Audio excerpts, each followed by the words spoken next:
Yeah, I think it's about 1 o'clock. Fire board, they just try to speak up. The part, all this room is set up, to have all these microphones, so we'll come over the speaker. And the cameras to follow, just like these owls do. But like a lot of things, that's backward till November. The component that runs that, so we'll try to speak up, so Jim can hear online. But we want to welcome everybody today. I don't think we need introductions from. We're all pretty familiar with each other. We'll go ahead and call this meeting to order. And the first item on the agenda, at the last meeting, we were handed a list of questions on the area. And we thought we'd try to use that for kind of a guideline of a discussion. I don't think we're going to get into a lot of detail today as far as trying to solve things that may be happening at the staff level. But this is just a discussion to see if so that we both understand, we understand a little better what the city's trying to accomplish with an area of impact and vice versa. And then at the end of that, we'll see if there's enough in common, if it's worth going and starting the area of impact. I think that's something Lisa had suggested last time that we take a look at and see if we can see a path to doing that.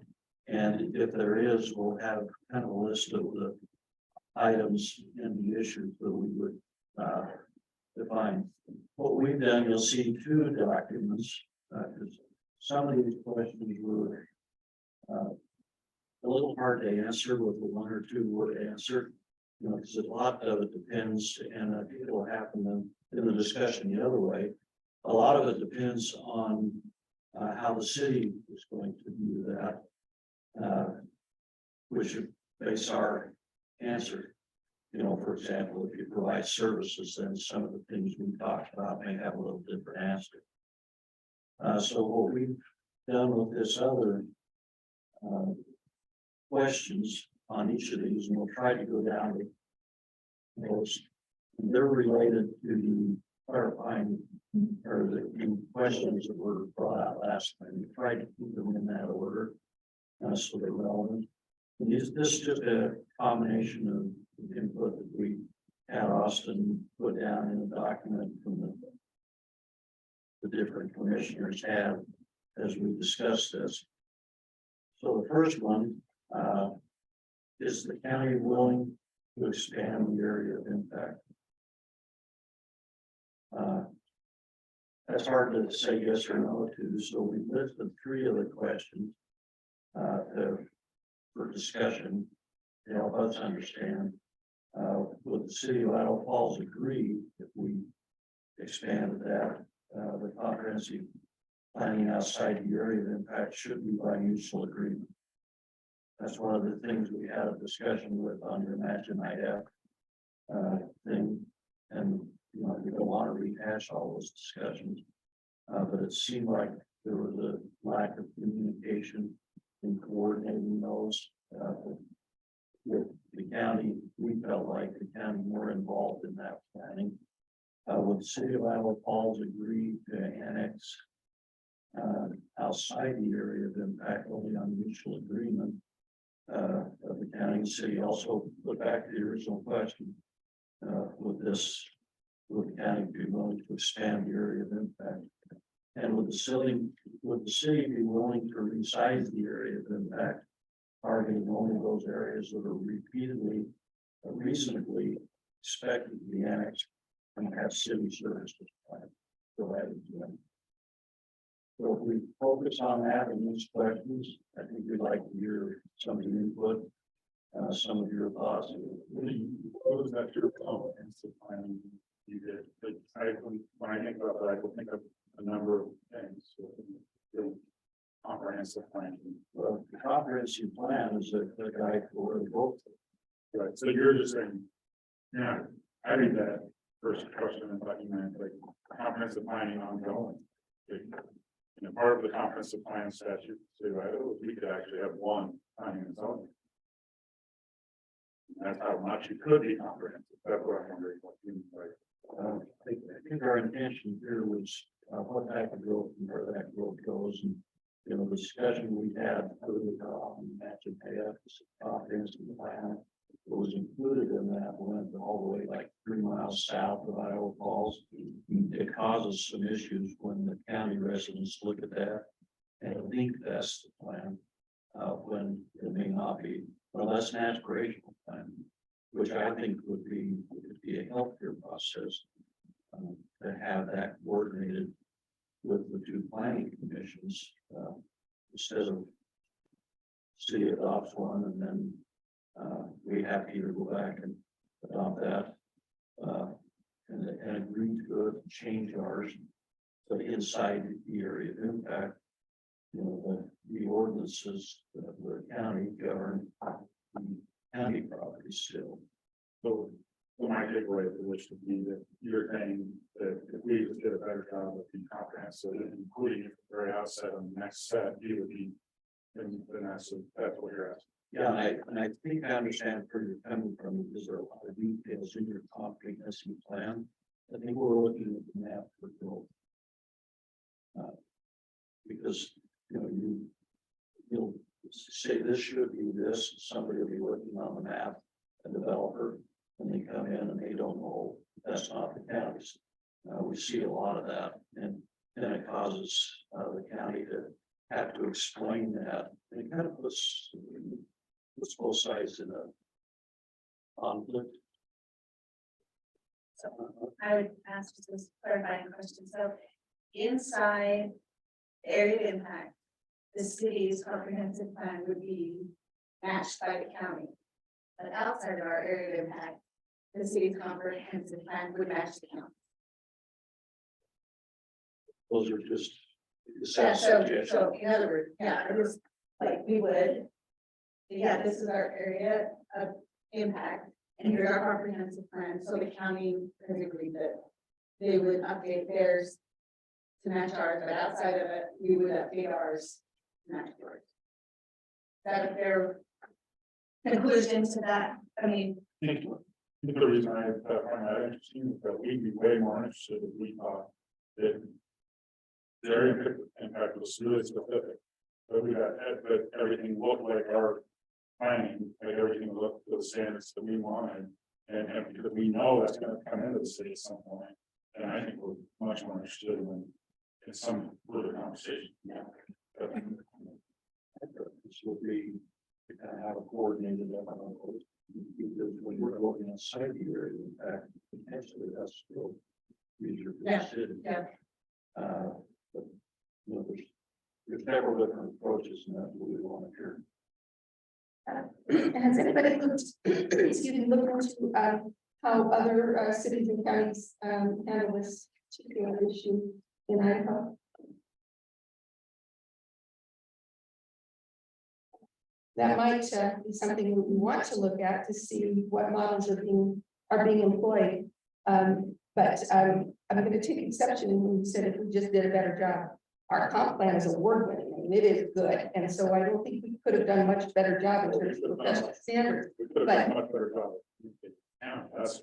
They were invited to all of the planning sessions, so I don't think that was the problem. I think it's just we pursued our own path. It's been really doing that. The purpose of not reading that. I don't think we've ever had that one, but go ahead. Well, it's not that we're explaining. Mayor, when you have your things come, when is that? That is the third, usually the third week-ish of June. It's a Well, it's kind of in the winter, it was- next. we have a day where they travel around the various districts in the state and do a day, but that's My question is, your were before us, right after us. Or a lot of that, yeah, and I'm going to, on this, I will pursue that question, because that's a very good question. It's supposed to figure out how to make it. There's already a bunch of them, 43 of them out there. So I'll ask that question. Back to you. Even if it's December, have a meeting, they actually have And the legislative session in January. Right, I think you share that. Yeah. that's not the same as our. It seemed to me last year, the county was like the week before the weekend. Back to the issue of good, bad, I mean, the city did a great job, that's very completely reviewed, it's very good comprehensive plan for the city. The county felt like, talking to our staff and communications, they weren't involved early enough. And especially when we got to the map part of it, it was too late to get the input.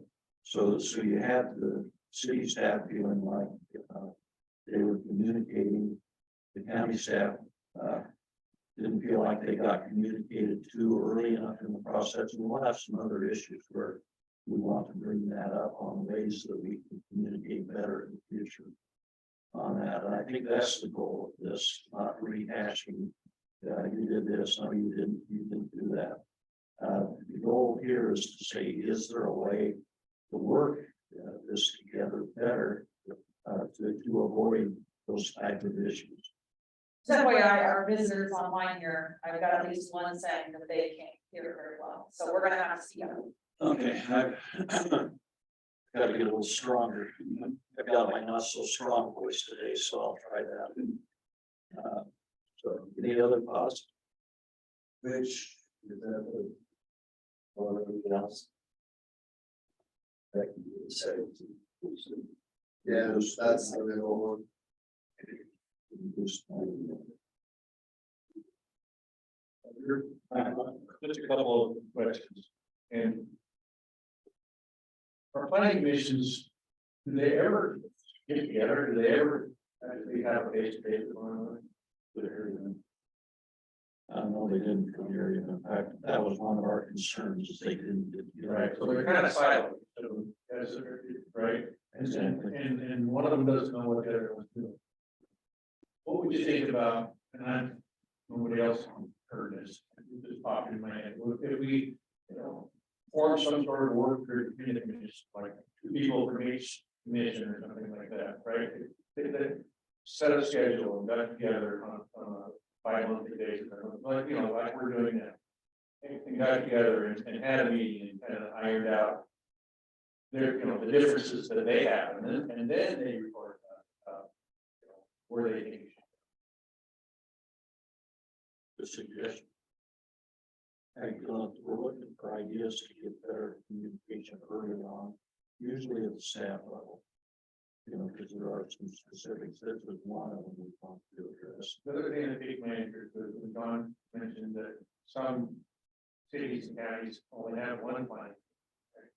It's smaller, all right, instead of having this slogan language, having separate one, you have 3 people from the county, 3 from the city, and have one plan. That would certainly do away with the.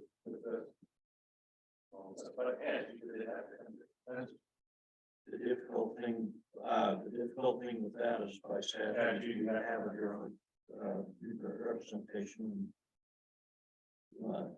There are more than the city in the county. Yeah. That's what we're doing. Okay. At the first bullet point is yes.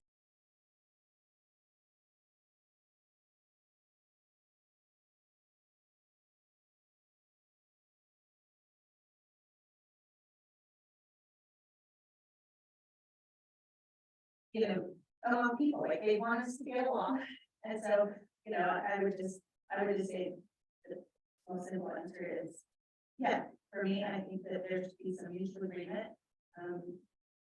For planning outside of the area impact, and that your documents would reflect our planning inside the area. So I think what Jim's talking about is that I think it's that has to be worked Yeah. on through the Yes. planning commissions. You know, whether it's two and two getting together and presenting it to the commissions, so there's kind of a sub-working group. I think that would be a great idea. Do we have a common person that sits on board of the city? Who is that? I don't know. And that's the common answer. You want to ask that? We have a city of Idaho Falls representative on our plan. You know, we just appointed, Brad can tell us. we appointed a new member, Billy Tuttle. Well, that's for the county. Yeah, I mean, he says he's going, doesn't sit on it. Because we had a difficult time getting anybody to sit on the planning commission to do it. So we appointed, we have somebody who will represent the city and go and do that right now. The area of impact process burned out the person who used to do both. And I'm not sure who it is, but Brad, you can. Victor Greener turn on your mic said and tell us that. Victor Greener said there's not a county person sitting on a city committee because they haven't had anyone interested in doing it. They made tasks that they. But do we have a city person on the county? Not getting on it. Do we, Austin? Yeah. But I, this mean really different things, like if you have someone from the business city, that's fine, great, but should we have someone represent, like that's a different, I don't know. And as those appointments come up, we review them. Billy Tuttle is, you know, he owns areas in where he's right there by the city. So he's familiar with that, and he has agreed to attend the planning commission. And so he can come back to the county planning commission. With that. But yeah, we make every effort, but getting somebody on there who's willing to do it has been difficult. So, Well, it's a difficult position, right? I mean, I've been on the county plan for 9 years, and, you know, it's all volunteer. You know, you always have somebody that's not happy with you. I mean, it's a difficult position. And so it's hard to find people that have the time to be able to do that. But if we could, I mean, how important that would be, it's great.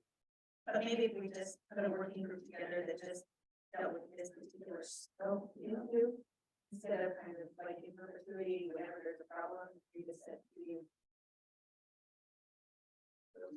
If we can get volunteers for it, we're gonna need a combination of staff members. Correct. But we're about to get, I think, like our council members, we're about to get it a little easier. I think a little bit. So we talked about perhaps what we might want to suggest for our staff members being participating, but that's not something we as council is going to and thank you for that. That keeps us up to the level. Yeah. We need You know, to. it's the whole song. So what I'm taking from this is both sides would like to see more of a joint planning. Instead of, you know, coming up to the end and then it causes a conflict. Which, you know, answers number 1 and 2, because they would both be a little different, because some of them are inside the area of impact, some of them are outside. And then, yeah, and then the other philosophical questions, would the city be willing to resize the area of impact? I know we want to expand it, but this is 20 years old, this map. And growth, we couldn't predict what was going to happen 20 years ago. And growth has gone in some different directions. Some areas in your area of impact, you're never going to make for your city. Some areas that we didn't anticipate you are. So that discussion would be acceptable. Is the city willing to resize that and shape those boundaries where possible to go around and reconfigure that? Because I don't know the value of being an area of impact if it's not possible annex.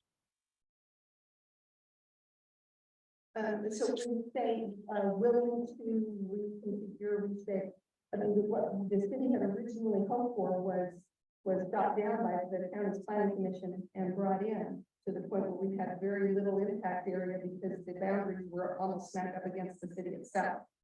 We projected more growth and, the planning commission has said, no, we don't think there will be that much growth. It's turned out that there's more growth than even we had thought. So, when you say reconfigure and reshape, what, are you thinking in terms of how that process even come about? Would you want another 2 years worth of area impacts, planning that came up with the first half, or would you think that we could just get staff to sort of eyeball it and call it good?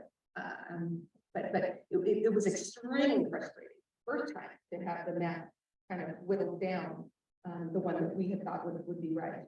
And so I think we would all welcome a chance to see that map made to reflect where we think growth really will be happening. But right now, the concern is why go through the effort if the county planning commission still wants to stick to its more conservative map. Well, there again, we're gonna have new planning commission members from time to time, and we are getting those. But it's not a matter of this big and they move it down to this. That's what should needs to go through and say, this area we're going to be able to serve, this area. So you've got an area of impact in an area that's just not possible to provide services. And with the current city policy, if you're only going to annex areas provided by city to city services, that's what we mean by resizing. We review those areas that reasonably could be served by the city in the next period of time and shape the map. I don't know if that'll be bigger, I don't know if it'll be smaller, but the boundary won't be taking it. The concern, I think there's a lot of this happening. I talked to John about this before. The concern was the infill because of the figures that have gone out. There's so much to be infilled and taking a lot of those undeveloped pieces now and infill. I can see housing, things like that. So the landscape has changed with some of this growth we talked about. I think it's worth taking time, even if it's for the 2 and 2, members, planning commissions to sit down and look at that, and even some city council representative on that. We should take a look at it. But we still have to. There has been. It's been a long time since that last proposal was made, and what constitutes significant change. Felt like it needed to go back, start over with the planning commission, and with the change in the landscape, I think that would be a helpful process. I think there's things that are really different now, and that's we all have it, and always. The core question is, Yes, I think we can go look at it resized if it's, I am. Everyone's interested in deciding, but it's the answer not going to be yes. Yeah. Yeah. Well, I think we're considering those ones. the proposal is whether it's an area, it includes the areas that you can reasonably expect to annex the city, and not the ones that you don't. You give us a form of who saying well, like that are already up against it and are electronics so easily, or are you saying, I know we talked about total and you should stay away from that, that makes a lot of sense, but I agree with that. Like what are you saying? I'm in an area, you're the point west, on the west side where you can, because of the sewer water. Some of the areas impact is in there. Some of the areas up north are served by Island Bonneville and Falls Water. If those are Yeah, I mean, there's another service area like that. So we don't expect an answer, this is part of this discussion.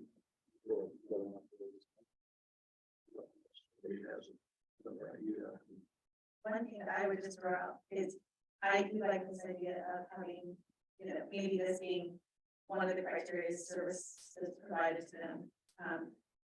I wouldn't want to get into a situation where it's like, we're gonna expand by 2 acres, so we have to take it. That piece, yeah. yeah, that, as long as that's not one of the criteria, then I'm, so yes. Just include the areas reasonably spectral. Yep, Maybe, often, if I have a last, Brad, I'll ask you to sort of clarify for me, but, I believe that, the city has said that it is willing to, have other service providers within, its boundaries. What we, so we can definitely have the city grow into areas that are served by other entities. What we have said is that we will not extend our services outside our boundaries. So there's a difference. It doesn't mean that we exclude other services within our boundaries. It just means that we right now are not extending ours outside our boundaries. And so keep that in mind. Am I right or am I wrong on that? I'm pretty sure that's what we said. Well, yeah, without getting too much into this, something to think about, because it's always been related to us. It happened in the meeting we had together. So when we said, we answered your question, would you be willing to accept? And we said, yeah. Yeah, we're not gonna debate on that. That gets us off. Well, I'll just talk about it for you. Well, I mean, the area south of Building Cemetery, we have a service agreement in Mid Falls Water. So there's already a precedent. Okay. Exactly. See, that needs to be understood. If you're giving the planning commission. I don't think that was the message that was sent to the planning commission when they were working. Now they know. Yeah. Okay, we beat that one to death. We gotta keep moving. Well, I don't know if you, I know the disrupt the flow that we're in right now, but we do have people here for 2 and for 3 and 4. There will be short sessions. Do you want to jump them and then come back? Good, I'm not sure how short the discussion they are, but if everybody's agreeable with that. It's just a thought, because I know we do have people here that are specifically for item 3 and 4. I think we can take care of it pretty quickly. Okay. Yeah, let's jump into the 3 if you want to. The fiber optic colocation. Got a letter from Bear. On the relocation of the sub house in the Skyline building, the 911 line to move that. I think we were, caught a little by surprise, because it seemed like our people out last minute. They knew very similar letter out, very longer, according to a location agreement. We needed that request.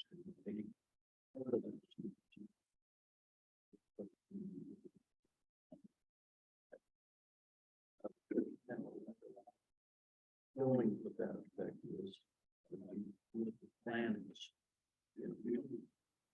stop staying home. I mean, that's gonna be a decision you guys gotta make on how economical it is, to move that, or whether to continue on the rack space agreement that we have. The rack space agreement, just a little bit of history, when the fiber came in, the county that owns fiber out going towards the jail, it worked out when that agreement, that 10-year agreement was done.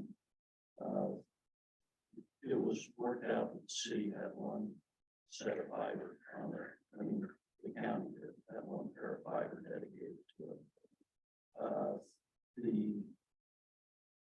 And that was put in. County became accustomed to many discussions on, is that the best way to do it? Pay the couple thousand, things a little more than that out, moving the fiber. We are going to make this, and a dedicated service enterprise fund, so they couldn't do it any other way. The desire of the city was to decoupling those separating and charging just a fair price for the services and the agreements that we had unwritten. We've been working along that way. And we made the proposal that just verify that of the solar here in the county. The argument was that area was covered under the lease that we have with the law enforcement. Now that's coming to an end. The work that and necessary that all together. Once that's done, we're gonna have to figure out what to do with the tax space in the county and the city. There's gonna be a cost to that. We put that rate together based on what the city was charging tax space for others who used it. So we just wanted to make sure that we coordinated, because primarily there's a big concern, and I think they've already covered some of the issues up there, like that they're starting to get together on. There is said that we're going to be meeting with several of the different.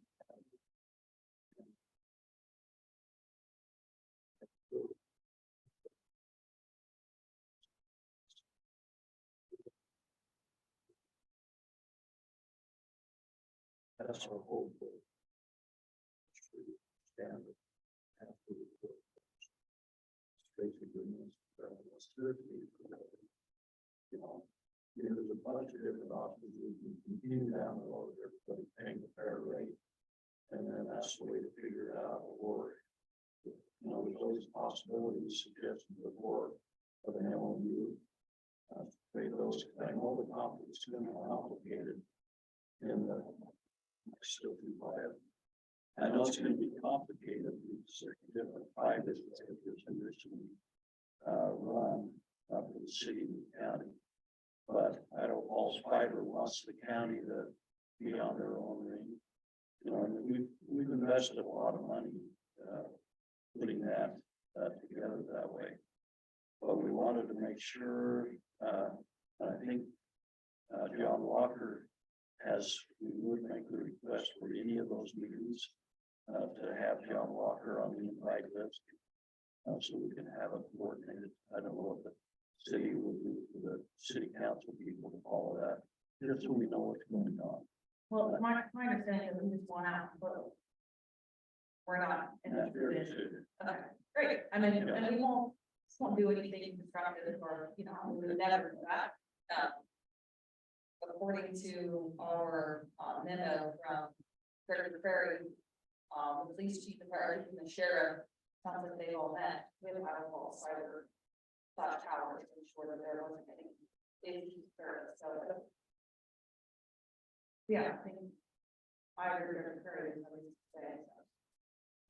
But again, the details of the meetings, we just wanted to make sure you were aware of what was coming in the county building over here, and also request that we have a commissioner attend those meetings as they're set up, so we understand a little bit how it's going to affect county services and the cutover and changeover. I think part of this, that meeting is 10%. Right. You know, I don't think we take our discussion, but we just want to, but we definitely communicate.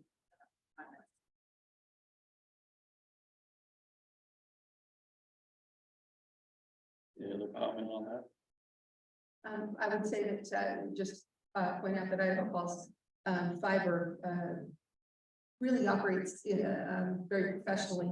We would never treat a paying customer in such a way that we would just disconnect and be casual about reconnecting. There will be a seamless situation, or if there is, a need for a block of time where the cutover happens, there would be ample notification. But I would think that given that this is life-saving, service that we're dealing with here, there would probably be a patch of some kind that would be created to allow that to happen. up there. Do you have any ability to give us lay people an idea of what the cutover would look like? Would there need to be a few minutes gap of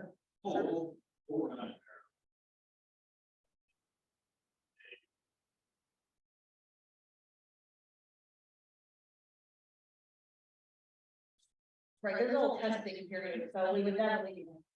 Take it for a while.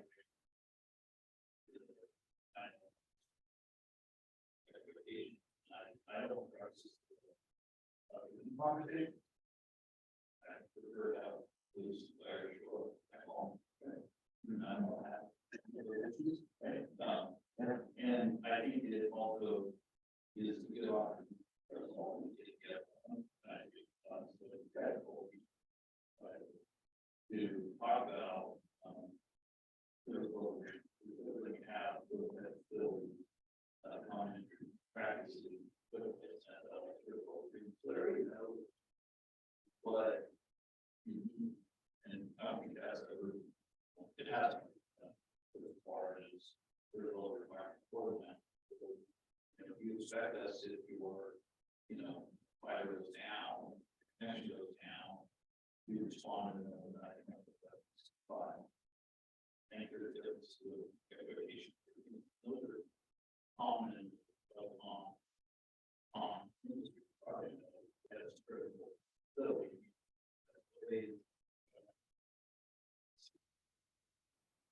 we can't hear our computer, we did,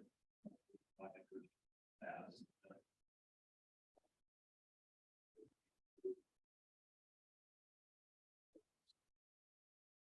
nothing.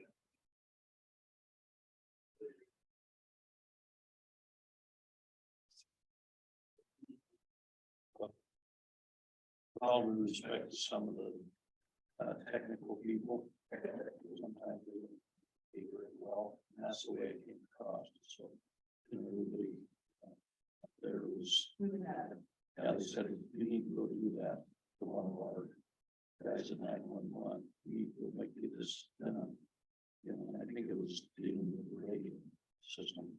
You need to do that, pull out there. So,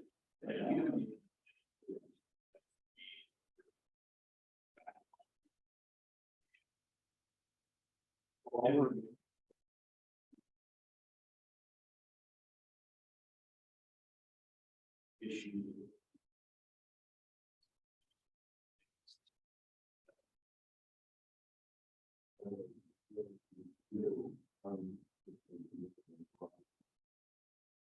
So we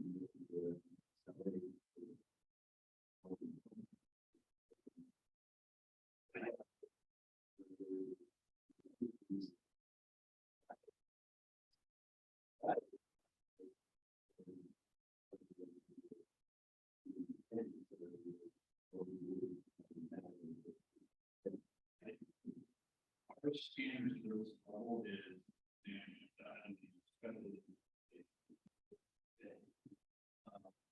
yeah, we've got that to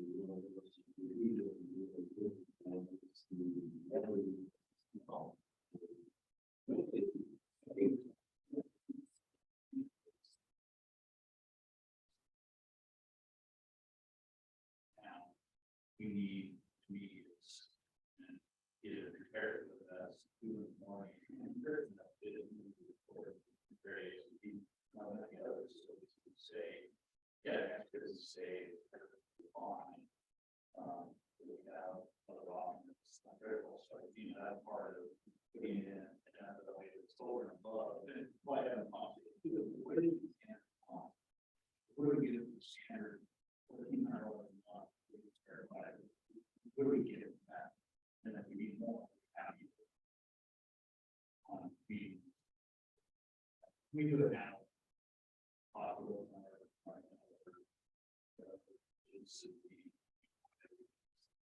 Some new carriers, if I can see it, I want to say, what's the how live by our there's some options. Guys, what makes operation Well, to complement your operation, anytime we call on fiber. it's been real good. I think we had this on the agenda prior to the memo coming up with answers an awful lot of the questions. We would just like to have Commissioner Walker sit in on those meetings. We have somebody to coordinate. Next to you on there is and to be discussed with Matt, invited to about 6 months ago. We Commissioner Reed, we thought that the $1 fee was generating a lot more than when we actually did a study, and we were looking at using that offset dispatch because those changes in the rules of what it could be used for. That study didn't come out very favorably. In fact, we'll show you the graph of what it is. And when we talked to the NAB and showed them these graphs, one of the concerns is that dollar fee that is only going up by 1 or 2% a year because of the number of users. So we had Greg wanted to map that out to see where we would be in the next few years, and we'll explain that here in a minute. But one of the really gray areas when we were having our attorney look at what couldn't be is really causing a lot of heartburn with radius. Because that's not a 911 function. In fact, we even mentioned a couple areas that can prohibit those. We've always done that. We kind of said, okay, that's a gray area of tradition. We'll just continue to keep doing that. Now that we look at where the revenues are going, I think we're going to have to consider some type of a system because the radios are basically the sheriff pays for a lot of that, and one pays for the other, and they provide services to a lot of the other emergency. So, what we may need to do is look at a formula to share the cost like we did this time. Going back just before we get totally involved in radio, two things. One has to do with what kind of timeline are we looking at for the switchover, and then secondly, one of the areas of concern has been being able to access that equipment. It's getting trickier and trickier to do that, and for a fiber crew to get in, they can't always get buzzed right through. And so, if we could create a protocol where they can be buzzed in when they need to get into the equipment, that would be good, even if it is for a short time. But what kind of time frame are we looking at for the relocation? I think the access issue that we're Let me address that before you move on, because I don't know where that's coming. Or see anybody that's access 24/7 and ask, and I don't know. Oh, that was not communicated to me, so, okay. Yes, and that's why we thought it'd be good to. we have one card. And then my understanding. I don't know that we have 24/7 time.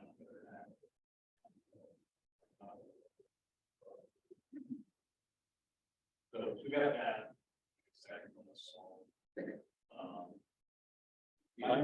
Time frame, I think is whatever those guys. Yeah. Sitting right back here. Yeah. We'll figure out when you can get it going. Yeah, so the question is, how much time is on board? That's relative to what we work on in a technical standpoint, how to accomplish that, right? So we're off, now we're kicking off conversation, collaboration.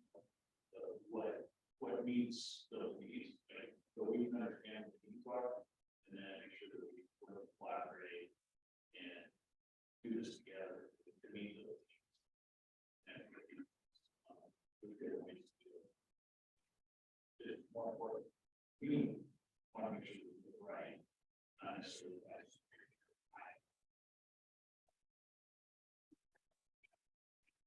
So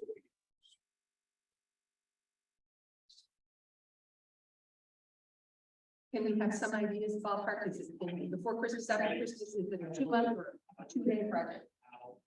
how have, like, Yeah.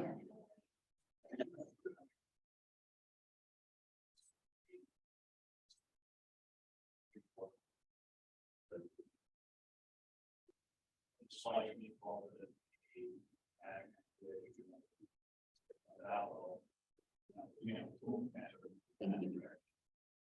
which we understand, because we're sitting right here, you see these microphones and cameras. And the brain for those is on back order until at least November. Because on a conference room this big, you know, when you use it for trainings and stuff.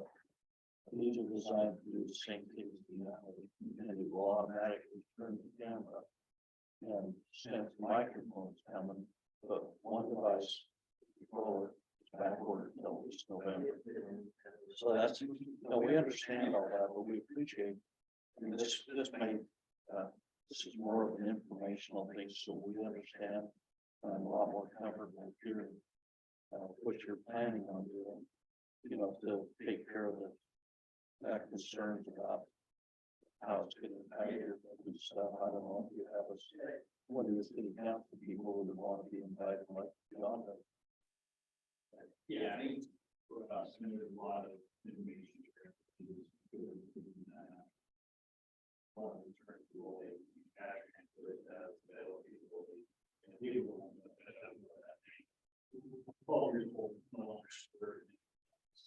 We're looking at.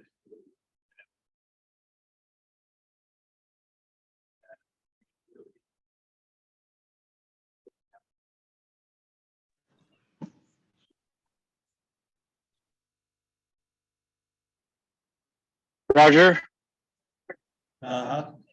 I haven't been able to pick up all the sound, particularly when Bear was speaking, but the one thing that I was thinking about here is, it seems like the technical people ought to be dealing with this. So at the MAB meetings, have they been inviting Power for months and months to come to their meetings so that everybody's on the same page? I don't think they have. But going forward, it would make sense for Power to be, if not a voting member, at least a ex officio member, so that this kind of conversation might be better done at the administrative level rather than we elected officials trying to resolve something. I mean, Power's not going to reduce service because it serves the city as well as outside the city. So there's no loss of service in what their plan is. So it's just that seems to me that the people on the MAB and the Power can work this out rather than our trying to do it as elected officials. Well, the difficult thing on the map is they have, should it be up to the map? Because this hasn't been an issue we have to deal with. No, I'm not saying that you, all we're asking for is Commissioner Walker to get familiar and be in these meetings to understand, just to be invited. That's all it simply is. So, we clear on that one? Yeah, but I believe there's a meeting today at 3 o'clock, is that right? So Commissioner Walker apprised of that meeting? Okay. Don't tell me when and where. Yeah. Lane over here. Okay, well, we'll get done with this. So this other thing is quickly for information. If you can look at the screen over there with all the bars and graphs and everything, that's the analysis that Greg Warner had.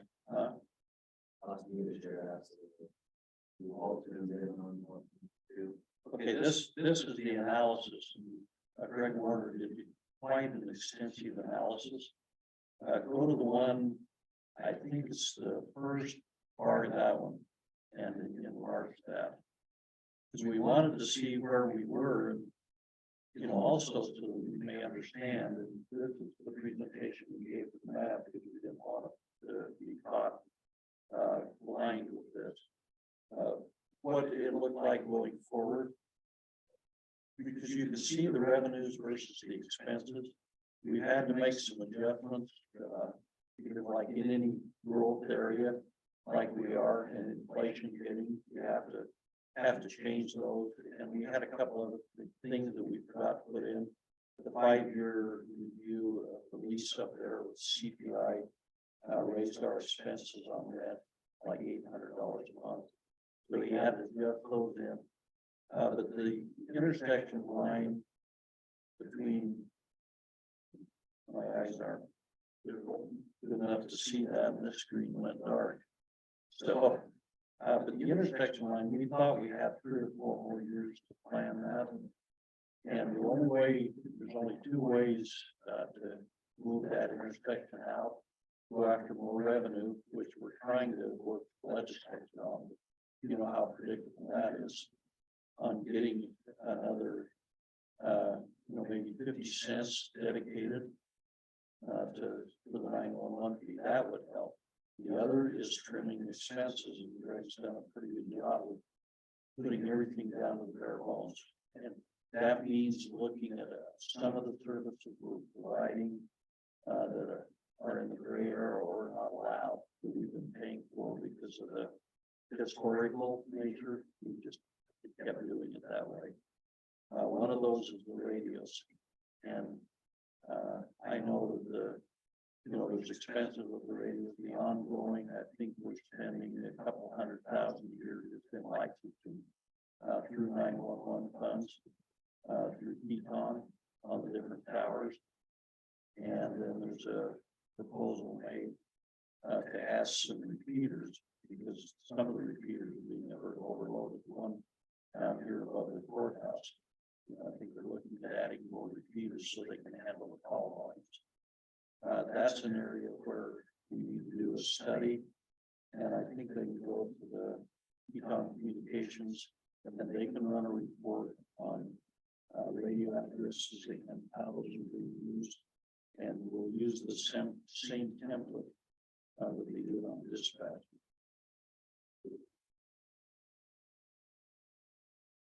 I can actually see this. Any questions on that? Just curious about the possible solution for the big part of it is indexing the 911 fees, right? The inflation on that. Just like we talked about with homeowners, right? And I know it's right, but it's like that might be seems to me that it would make more sense to this with all my cards fit in place. Right, so one time they would fly. And then they take now the time is up. Hey, what would be?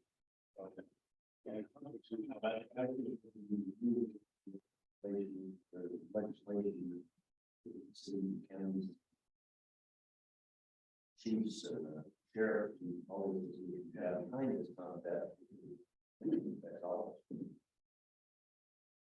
So on the radio, are you suggesting just put a program there? Similar to dispatch. Similar to the track, better than I done on that yet? That's what we're suggesting. Getting rural entrepreneurial authors gonna look at that and going through the same type of study we did with the dispatch. That was often the model and the way to do it. So that's kind of a heads up to you, because if we need to start now and have it done for next year's budget. Because our concern, we've got a state-of-the-art facilities recognized and put them recognized around the state for what they've done up there with technology. And we don't want to, in the future, be far enough down the road that a lot of us won't be sitting around this table when you can't afford to upgrade that and keep the state-of-the-art. We want to look far enough ahead and make sure it's still healthy. Well, that's on option for that.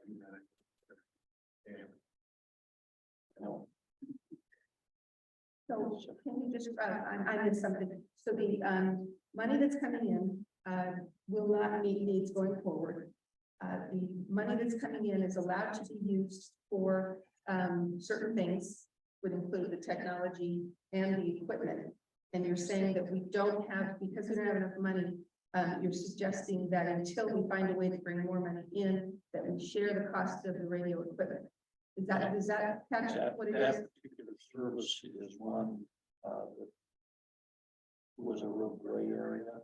Historically, we need to do that knowing That if we were ever challenged, there's a chance we could lose that challenge. So that's one of the areas we have talked to the sheriff about a lot of times. As long as the revenues, we were able to do everything else, we still continue to pay that out of the dollar fee. That's not gonna be possible anymore. So that's one of those services is questionable on whether it's even allowed. So that's kind of the first one we look at. How do other counties handle their radios and their technology? So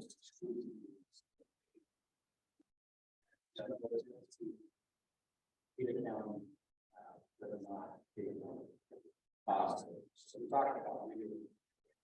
I think that is clear. I'm talking about radios. Individual control units, fire apparatus. We're talking about the tower plants that relay all this information. My accounts. So you have the county partners that are all with us. And you have, there are 8 separate towers like in Marlboro County. I don't know what the counties are all. The ones that were responsible for those 8 separate towers. That includes all the computer infrastructure, the backhaul, the IT systems, the generators, and all of that are maintained by the company. There's standing around that provides that.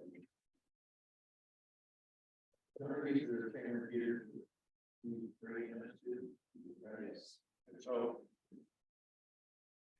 I just know that, just a thought that as technology and cell phones and so forth have gotten better. I mean, we used to do radio report at the hospital. The infrastructure, we right now, there is nothing that are in place to plan with. On Mars, We just don't have technology yet. there's not quite yet. I mean, it's very animal, maybe get there. You have similar bases happening. There's such a radios that show that can be connected. But there's a lot of costs to do this. $50 a month per radio. Plus, you have to set up a station. So there's, I think that we're eventually not. We just wanted to bring that up, and you can see why this is very complex. It's going to take some study to make sure we've got a good path forward to continue that. So that's just a heads up.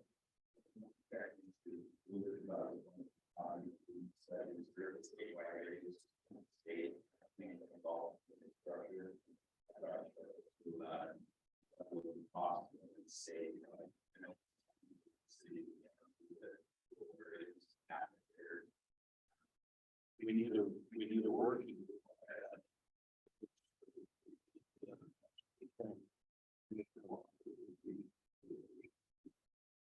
Has great. We did look down and see this years because of lack of services. So you're pretty good along the borders. County areas, the infrastructure wasn't there, and the city was not. So that's why we got 5 counties here in this region. Do you remember how much work it took to get a good dispatch formula? Have fun with this one.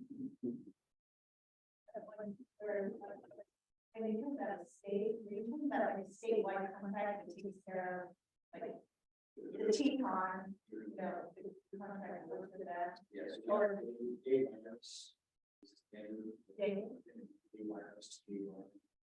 Everyone's that is sort of the better contracts for the city-wide system.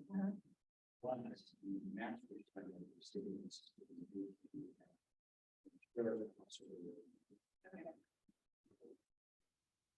Okay, so we can keep going quickly. Question, mention was made earlier of approaching the state and asking if they can raise the dollar to $1.50. But I imagine that this kind of a conversation has been going on quite some time between counties and the state on this. What has been their reluctance or the reason for the reluctance to keep that fee current with dollars? And what has been their answer or their response when they're told that the statewide system doesn't serve rural Idaho? So that's a good question. Feel that because we asked that. I can say that you're not gonna probably, you probably don't have time to go there, but it just suffices to the state, there's been some transition at the state level. We just call it, now I call it IDS. I'm not commissioner on that because of the district six. Over here, I'm sure that. So we made it and regulars to quite often. The discussion generally gets signed about how are we going to, because there are certain stating. And the fear of the counties and the cities that go into them, if we open that up, legislative body, then potentially we lose dollars rather than getting dollars. And there is a next generation 911 discussions, next gen 911 building that out and different levels of discussion about how much is the state, how much is that from the state level, and how much does the state region level. I'm a little more driven by the fact that usually whenever it gets to the state level, somebody needs to step out. Quite often, that's the eastern side of the state, take care of the western side of the state. So that's, I think, some of the things that cause the slowdown actually needs conflict. There's no question that $90 needs to go up. The other thing is we're one of the few counties that do not participate in the grant program, but also when you look at that grant program, that's a 25% challenge. That grant program generally goes to small counties. So the three non-participating counties, which is Bank, Ada, plus Bank, which not means that we're paying 25%. So you will see some agencies that are paying as counties at $1.25, the 25 cents that was grant process that is ministry. Okay. Sorry, the grant process needs to be just passed or something, but you may not do that. Correct. We probably that's a discussion with some of you who are real interested, and may want to sit on that group. Is there any option for the county to actually vote around? And this is one of those areas where I think AIC and AIC should get together and come up with some push, because it's in everybody's best interest. So, okay, does anybody need a quick break? I think we're about done. You guys want us to fire you?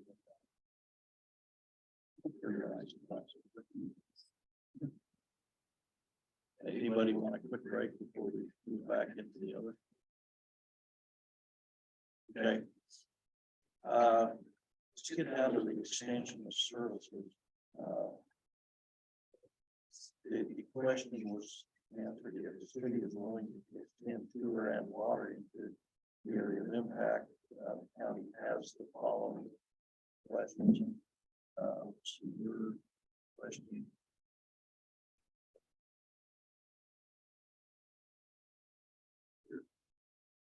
Extension of services.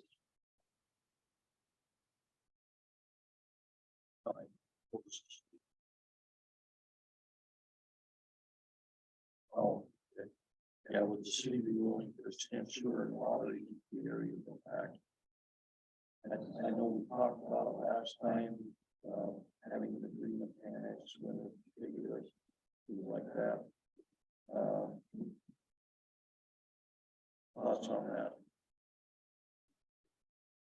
We're having lots of conversation. I mean, we've had just recently, right? There's a lot going on around this conversation with the sewer district. But also for me personally, I was just further out there, me, 5 years ago, I was very against spending purposes, but I wanted to prevent sprawl. But it hasn't. So I'm a little more open to a conversation about it, but I also wanted to know, like, is there anyone successfully making this work? It doesn't seem like what we did by not stands, it didn't fix it. And not doing it seems not to be helping anyone else either. What I would love is for all the standards to be consistent, and then when we have to grow it. But that requires us to go outside, and then we don't know where every annex in, we spent 4 years. Annexing some of those folks is pretty over that. So anyway, that's my little feel. I don't have a honest answer. I guess what I would say is I'm willing to start to find out if there's a way forward that is. We're going to ask a question about definitions. When we say, standards, are we doing that? I think we are. I know we're. Yeah, I think that's true. I think we're pretty close to that. Would you agree with that statement? He said, we're using the same standard for our development and all the, you know. And he said that aren't we doing that now? So I think that has changed, right? You guys can speak to that.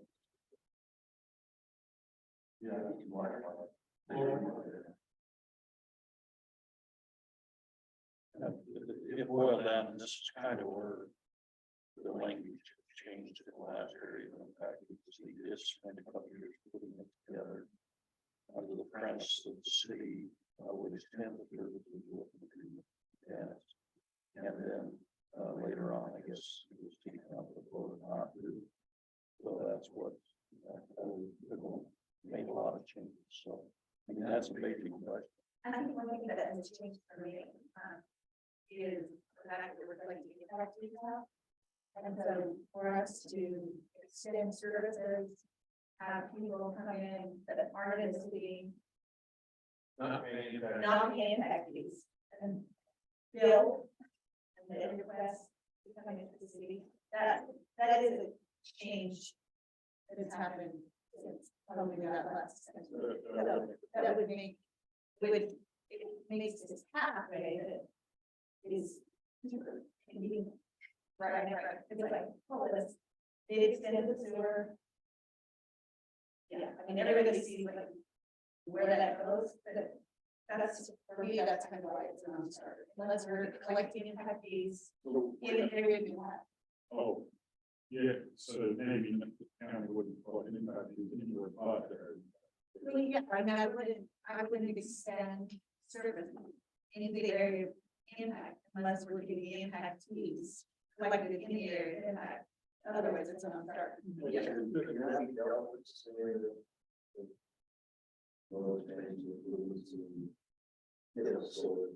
Somebody wants to put something in and you have to make them do it now or there.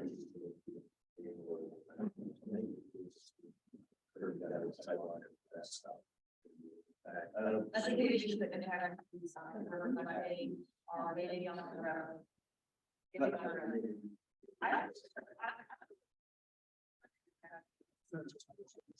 We can't do that impact fees, but could you not charge for those services? To replace, because, you know, I don't think if they're outside, you know, if they're outside the city limit, and it's just they're not going to want to pay all of the issues you have to pay your impact fees, but they should pay for those services. Sewer, water utility, and then when they're annexed, they'll pay for all.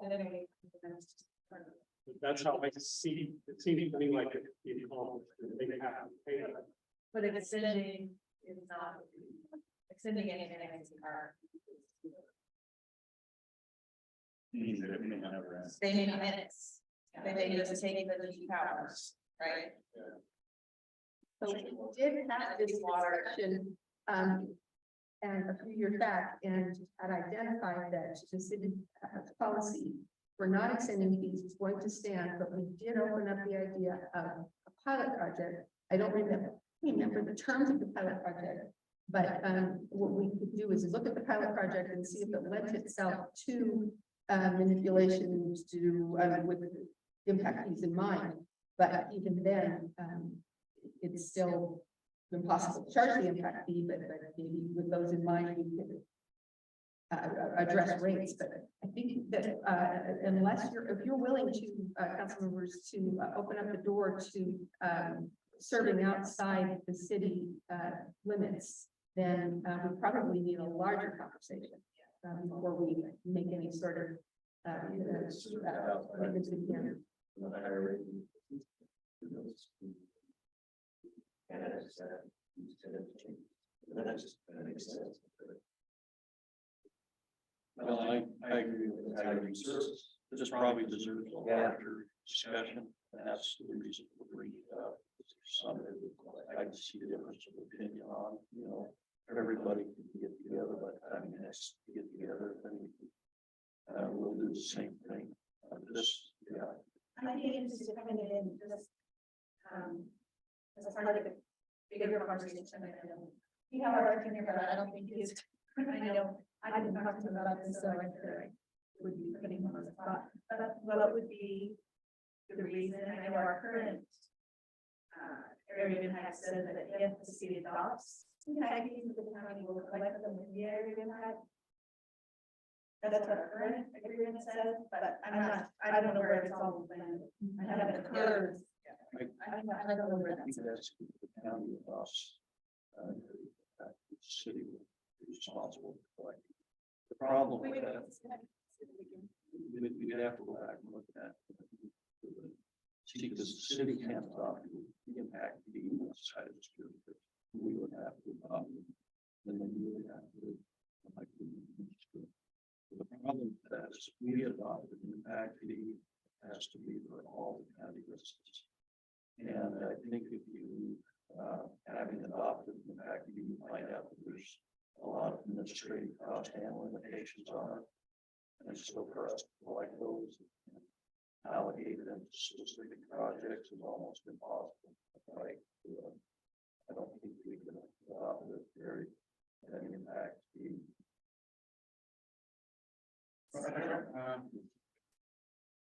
Let's start with the hot.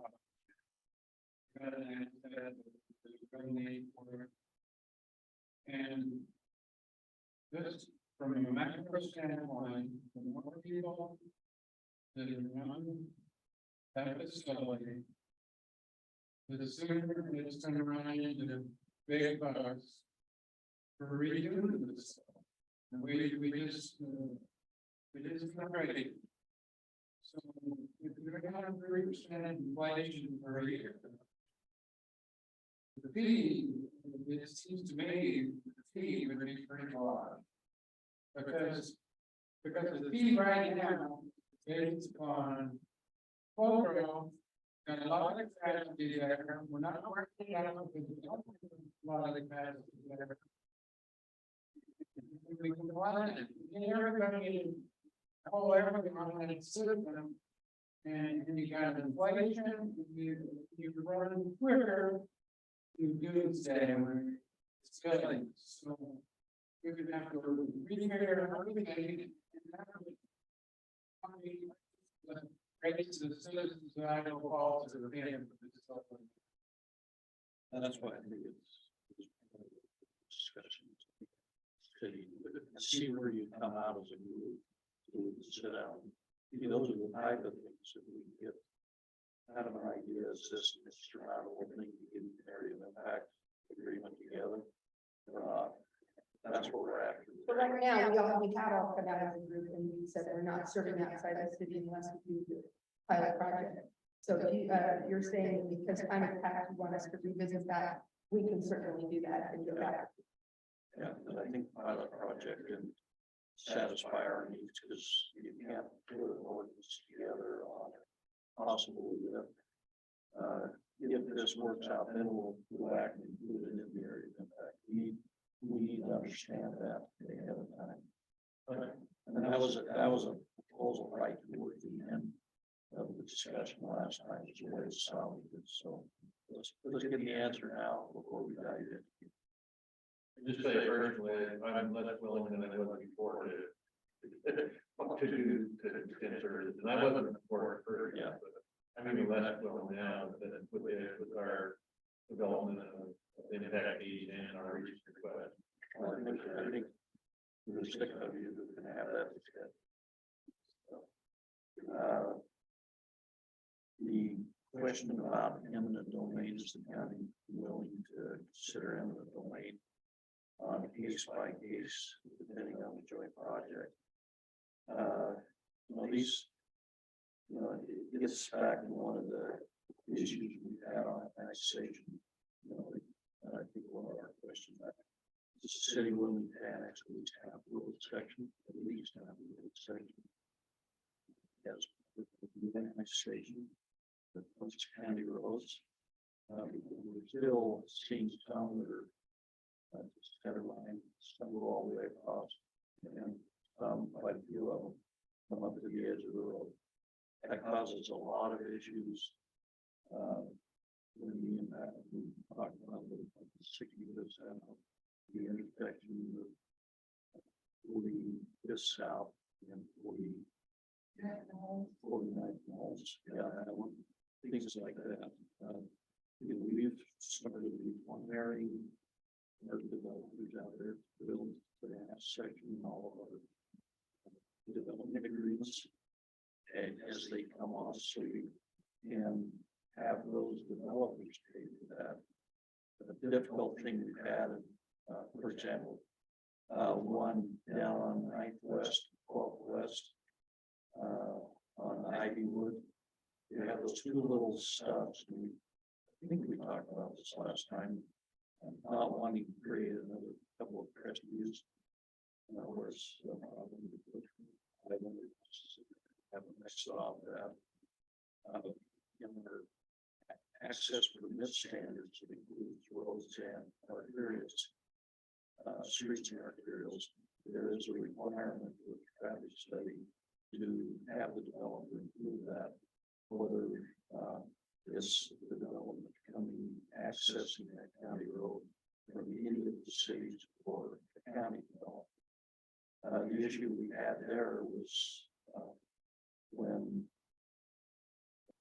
and this is where the staff is going to have to get on the same page a little better, because the developer came into us all staff because they started cutting the roads and taking that construction through access.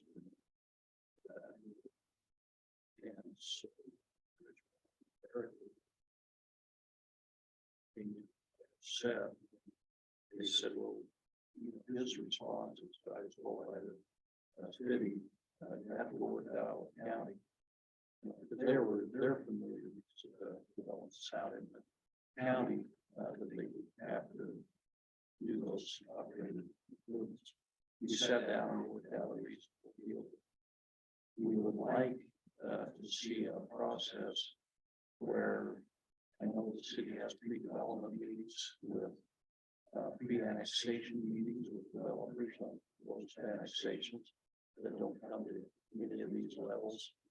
But we'd like to see our staff included in those, especially road bridge and planning and zoning, in those meetings. Then when we have somebody come in and say, well, here's what the city told us. Well, if Austin or Lance are sitting there, we know what the city told. Otherwise, you're relying on causes quite a few issues. But I think the view is all the coordination of them. Before there's a proposal, and then we re-advertise it, and then we have to make comments in the hearing. I think that would be a better process.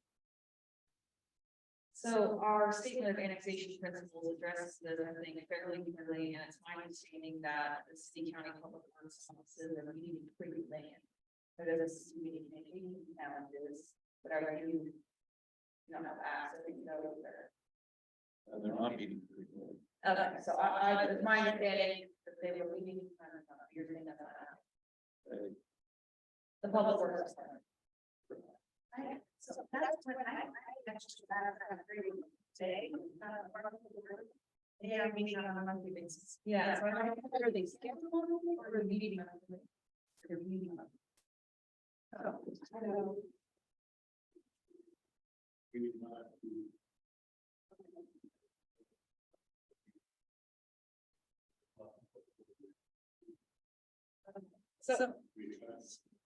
So they're starting, not. You're correct. Okay, so my understanding is also providing pre-development. So you're saying that's not true. I haven't been invited to one of them. So if I find an email. Doesn't think otherwise, I'll pass it on. Because my understanding, so our state of annexation principles, pretty clear that we need to annex. And you know, the council as a whole is our permit this year, the whole county right of way, our roadways, one side of the county right of way, so annexation. Anyway, I guess. Yeah, I mean, this is council passed it. Well, right, so. Well, you know, we kind of had the, because of the conversation last had with, one of the staff, we only needs to, like on the Ivy, they were informed, they had to do that. Could never get a response. I told them, I said, make sure you document it with email. Yeah, sure. So it was a difficult thing to do, to walk off the road to get the attention, but it got the attention. So all we'd like to see is those meetings happen on a consistent basis.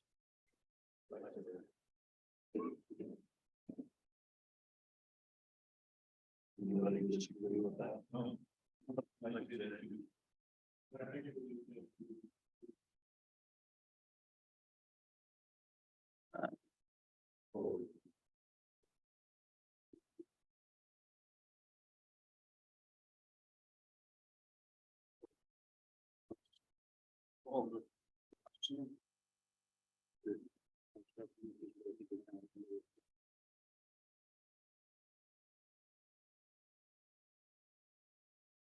I think what's coming out of this, we need better commitments and communication on both sides to be informed, planning, zoning, and road bridge of what's going on, so we can coordinate that. Because it causes a lot more contention if the issues come up afterwards. Just trying to find a way to change that process.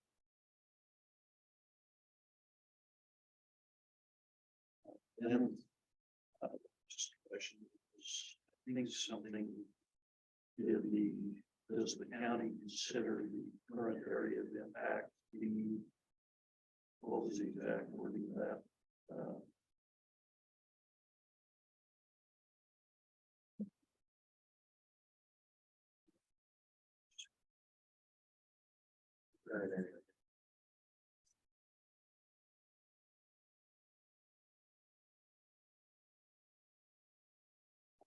The city and county agreement in terms of the existing agreement act or in effect. I didn't know there was any question on it. We adopt ours by ordinance, the ordinance.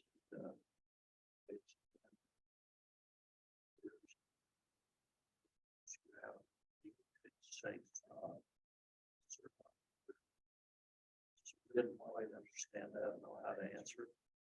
I think I can give a little bit of clarity on that. I think that was probably, most of these, like, I worked on a lot of these questions with, well, public works and community development services, and that had to do, most specifically, I think, more broad as, you know, more communities, but I was thinking that was specifically to the impact fee. So I'll have to go back and look at that language, because I really did think that in that agreement, because I just thinking through it in my mind, it said at the end, that if the city adopts an impact fees, the county will collect them with the greater impact. Now I hear that there's, you know, some different, but for some reason, that really stuck in my mind that was. That's something that maybe that we're working through, is it planning on building or under their joint meetings. Could delve into that 2001 agreement and get some clarity on that.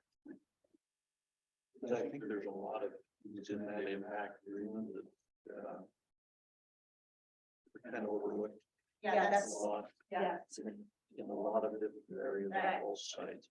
Yeah. You know, those are some of the things that are good, you know, improvement to that in new area and put impact. 20 years ago, we were in that world issue at that time. And 2 years ago, I don't think we were anticipating the world issues we have now.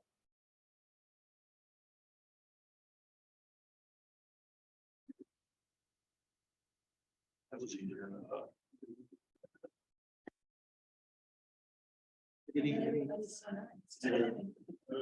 See, we need your lunch after lunch.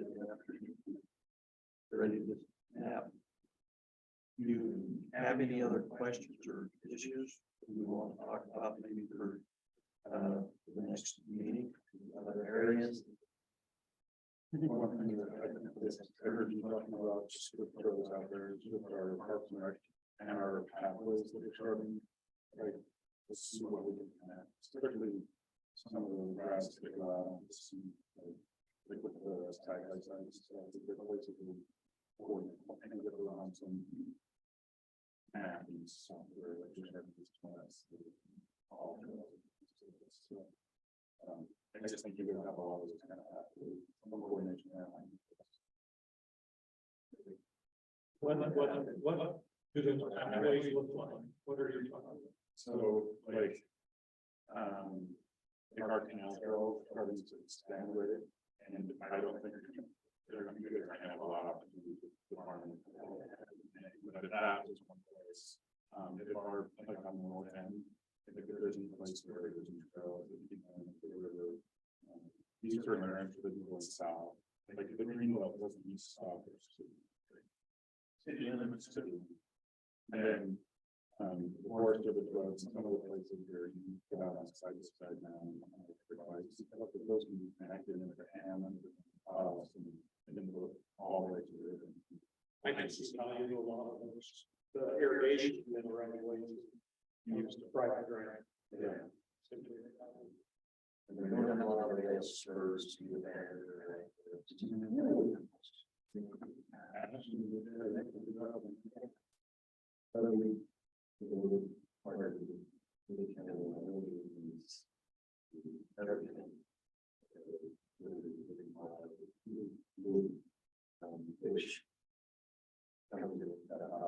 like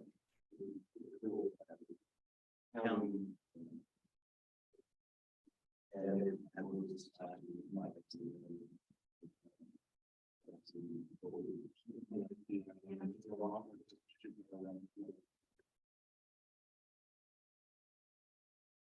like it's opening up, not just ground, but ability for people who do not. So you got double, you got distance plus age limitation.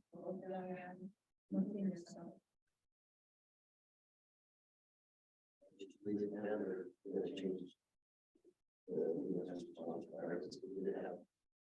Older people back in their lives and places they never had.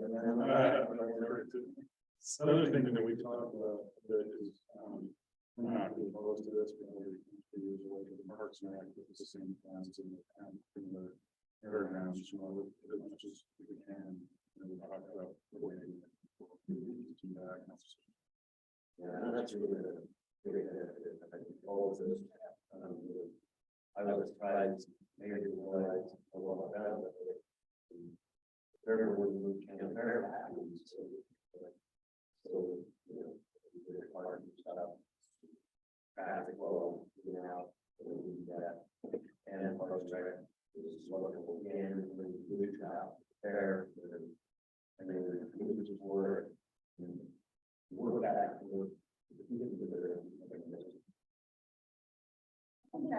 That happens sooner rather than.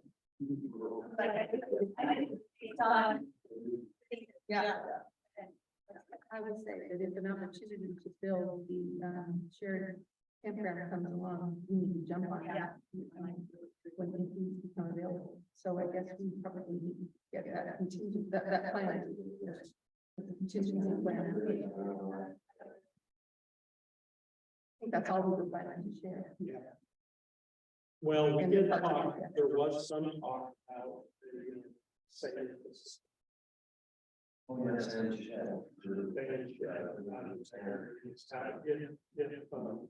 your public works, we have some type of cooperative synergy. And the other thing was.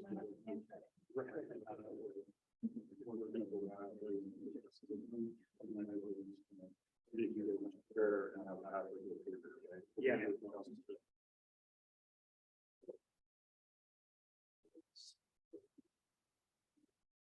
Equestrian pathway or one of the bike walk paths. Well, I just, was originally something about it. The master of the plan, but I was. Right, yeah, this is kind of a thing, Rick Collins talking about the exterior walking, you know, because they do a soccer game, you really look like that way to walk. You know, all the. It's land, you know, like, yeah.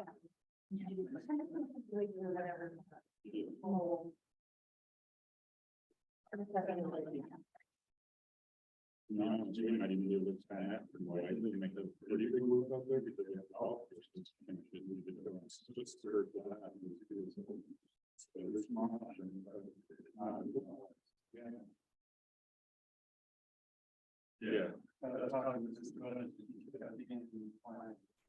The good news about it is we've done a lot of grants. And we've been paying very all that. And so we have to.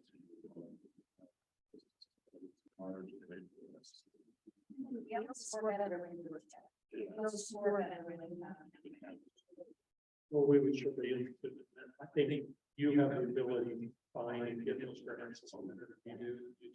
You do that already. Is there a vision for county parks and rec that would be helpful for us to know about and to be a part of? I mean, our county park is mostly Ryrie. Well, we have waterways. Water. But I don't think we have any change on it. Commissioner Walker kind of picks that up. No, we were just set up with other areas, and it told us to deliver information direct. We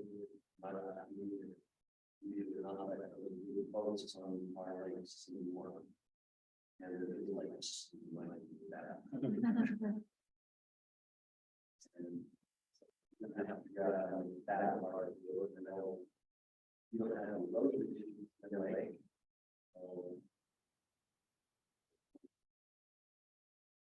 But still, it's all great because they each their $300,000 load on their cameras. Now we blame our heating. Yeah. But I actually had to call some of them. There was who wanted to know who the liquor laws on waterways. You. Yes, there, Yeah. sheriff.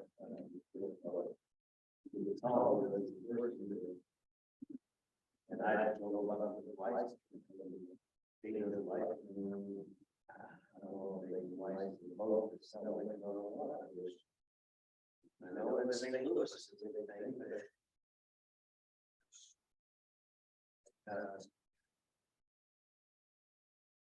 And. So,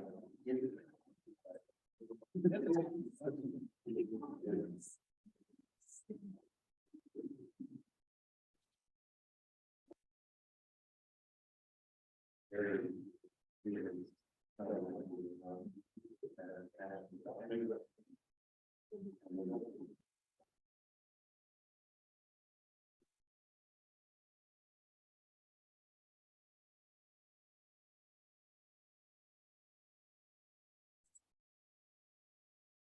So once upon a time, the topic of burial for indigents came up, and I wasn't quite sure what that might involve and what the level of conversation we need to be. But is that something that we need to? That was raised by Commissioner Radford. Not this rep. I think she hasn't made a decision about. My understanding.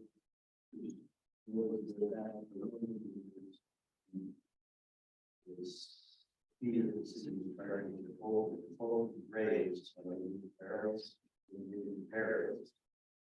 amounted to more of the cost of cremation.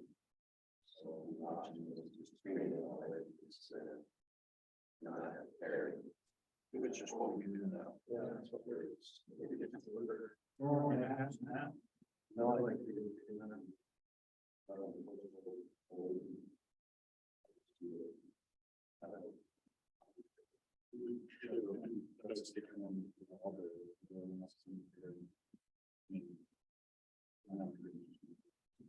That's consequence cost relations.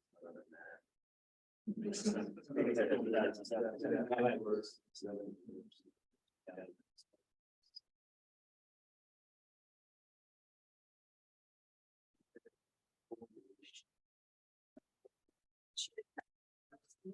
That is not, it's an impression I have, and it's just mine personally, that the county doesn't view this as much of a concern, and perhaps you don't have the same constituent, issues with it, but, where are, and maybe we're not allowed to talk about things now, but I guess I would just say recycling and concerns about landfill, concerns about, life of the landfill. Not, but I. I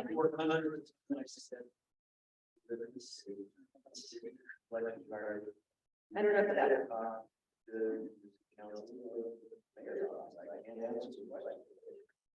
But just in general, people who are, very conscious about the environment tend to want us to do more. And in the past, we've had to even do less only because there is no market for a lot of the recyclables. There used to be a market for them.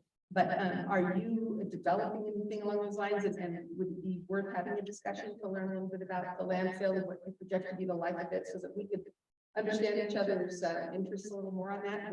Should we put it on future We do. agenda?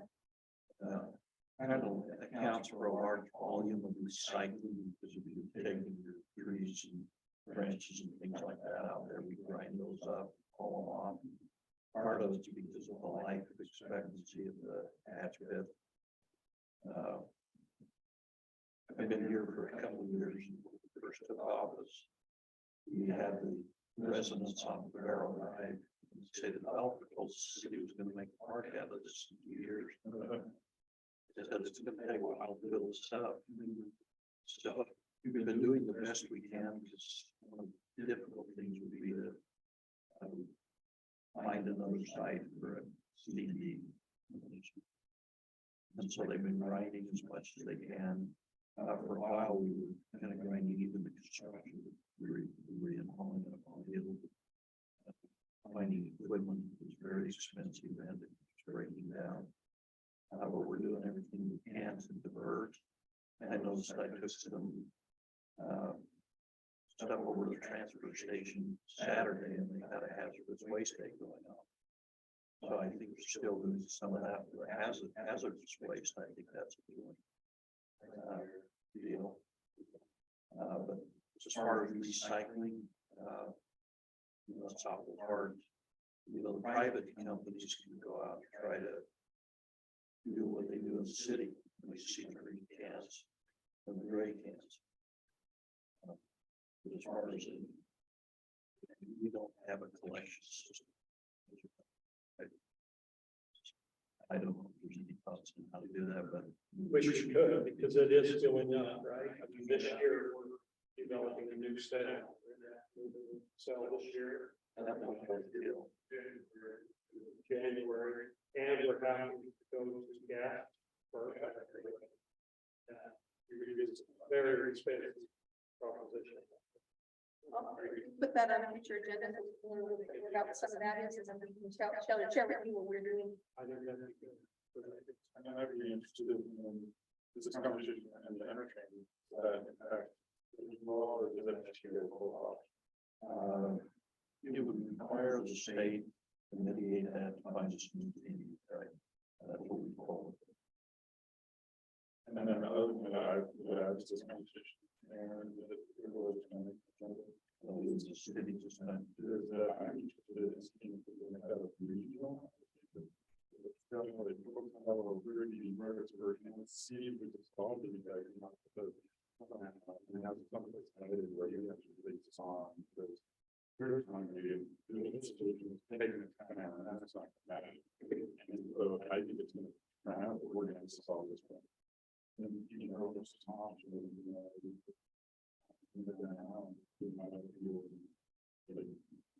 There's some options. It's gonna take someone to be the leader and then see if we can hold it. Some of the groups that spend more on this. The United States and just let us know, maybe Eric, you can put that on the agenda and ask him to get there. We could do participation. So I think we're just opening up cell number 3. Done. And then cell number 5. To go.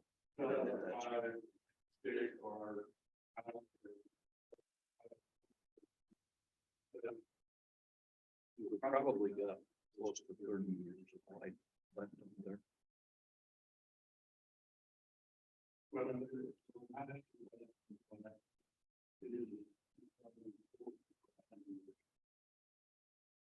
It's lighter.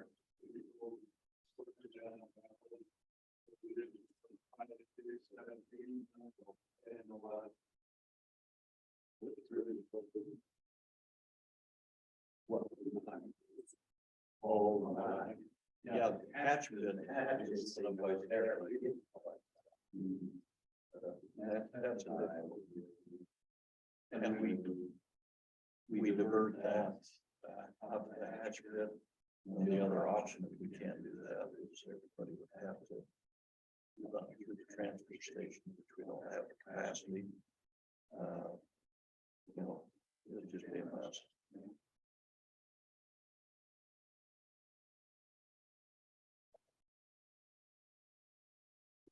Pass, you could. We look at a little here for them, like parts are going to do parts condition. People still have facilities. I found out the next one, right around, planet, what's on the side. And what's the primary reference to the side? And magnitude of what that planet is and the technology. Right? And I think that the guy that called me was probably we asked him, but the question you asked, he asked me, and he was so shocked that our land was full of dirt. That's all else. And you're talking about. There. Yeah.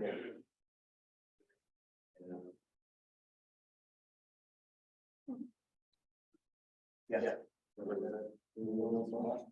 Oh, I'm just listening. Anybody else got any other ideas for the future? Maybe we can kind of have an update. I don't have a lot of time for you guys to get together on some of those issues. But you still have questions on. Just kind of keep this thing moving on, not necessarily make a decision on whether to go forward, but to see if it's reasonable.